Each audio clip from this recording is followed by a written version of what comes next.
Alright, what is going on, guys? Got another breakdown for UFC Vegas 42. Fun fight at bantamweight. We got Song Yadong taking on Julio Arce.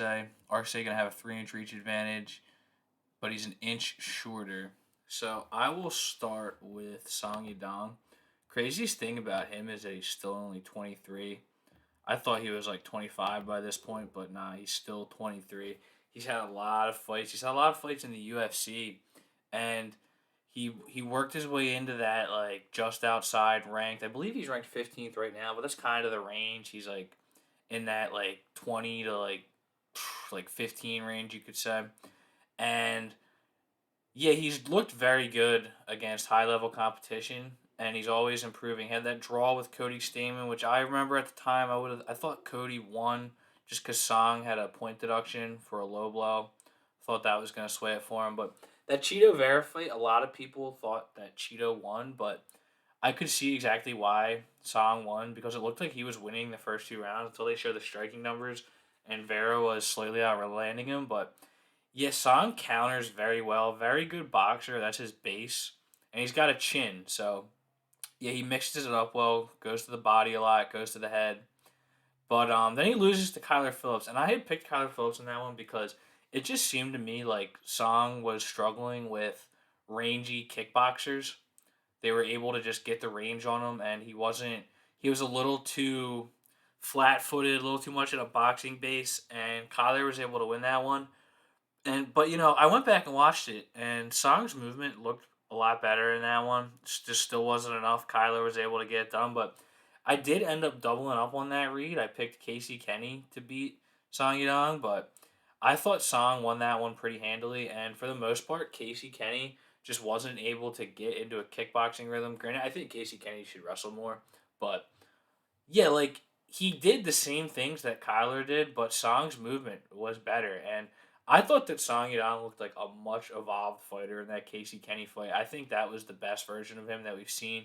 His movement was so good. He was countering effectively, and yeah, it's just the movement looked so much better from Song. Like I can't state that enough. He looked like more of a kickboxer, and like I was saying, he has been known to kind of just have that boxing base. So he looked like he was moving more. And trains at Team Alpha Male. His grappling has done nothing but improve over the last couple years. He's good at getting up. He's got good submission defense. So you just love to see it. Still only 23, and this guy has just done nothing but improve. Has a lot of fights. I think he's really gonna start coming into his own. And then Julio Arce, another guy who very solid. Had a long layoff, but comes back and gets a great knockout over Andre Ewell. And that's kind of what Arce does. He's Tiger Schulman's guy. So those guys are all hammers. They're all guys who build and they go to the body very well, durable. So they're good at getting attritive knockouts. And that's what he did against Andre Ewell. He he ate some shots too, but he's just a guy that stays in the pocket. Both these guys stay in the pocket. So this could be a really fun fight. This could be a banger. But yeah, he was able to just take Ewell's best shots and ended up putting him out, just staying in the pocket. And then against Hakeem Dowdoo, another pocket guy, but I think Hakeem Dowdoo is just very, very good staying in the pocket. We've seen that against the Hugov too. It was a low output fight, but lost that one, split decision. It's gonna happen. And then Julian Erosa knocks him out cold. But Erosa was having some success in that one. Arce had an 8-1 favorite in that. Kind of shocking. Believe that was in New York. And yeah, Arosa, good fighter. It's just he's either gonna win by KO or he's gonna get knocked out bad.